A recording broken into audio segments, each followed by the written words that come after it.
வாத பிரதிவாதங்களுக்கு செல்வதில்லை. ஆர்கியூமெண்ட் சொல்றோம் இல்லையா, டிபேட், அதுக்கு போகாம ஃபேக்ட்ஸை மட்டும் சொல்லிடுறது. ஃபேக்ட்ஸை மட்டும் சொல்லி அவங்க முன்னாடி சொல்லுங்க, இதுக்கு பதில் சொல்லுங்கன்னா அவங்களால ஒன்றும் சொல்ல முடியாது, ஏற்றுக்கொண்டுதான் ஆக வேண்டும். உதாரணத்துக்கு எடுத்துக்கிட்டேன், இஸ்லாத்தை இங்கே கட்டாயப்படுத்தி மதம் மாற்றினார்கள் அப்படின்னு ஒரு குற்றச்சாட்டு வைக்கிறவை.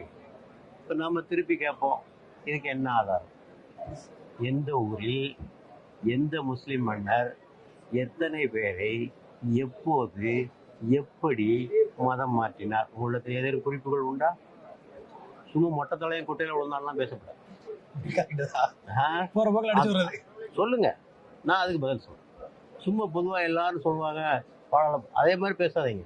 ஆதாரம் கொண்டாங்க. ஹிஸ்டாரிக்கலா எந்த ஊர்ல முஸ்லிம் மன்னர் போய் காத்துக்கு வாரியா இல்லையான்னு கேட்டு ஆதாரம் கொண்டு. இந்த மாதிரியான நம்ம ஆதாரங்களை கேட்கும்போது அவங்க பதில் சொல்ல முடியாது. அவங்க ஏற்றுத்தான் ஆக வேண்டும். அந்த கருத்தை அவங்க ஏற்றுத்தான் ஆக வேண்டும். ஆக அவங்களை வம்புக்கு இழுத்து அவங்க வாயை அடைக்கிறது நம்ம நோக்கம் இல்லை. அவங்க வாயை அடைச்சிடணும்னு சொல்றாங்க. வாயை அடை சும்மா அந்த நேரத்துல ஒரு பதில கொடுத்து அடைக்கிற மாதிரி அடைக்கிறது இல்லை, வாயை கிளறணும், இன்னும் பேச வைக்கணும் அவங்க. அல்லது உண்மையை பேச முடியாது, அவங்க கஷ்டப்படணும். ரெண்டும் ஒன்றுக்கு அந்த நிலைமைக்கு தான் வரணுமே தவிர மோதல் போக்கை நாம் கையாளணும். அந்த முறையில் தான் அதை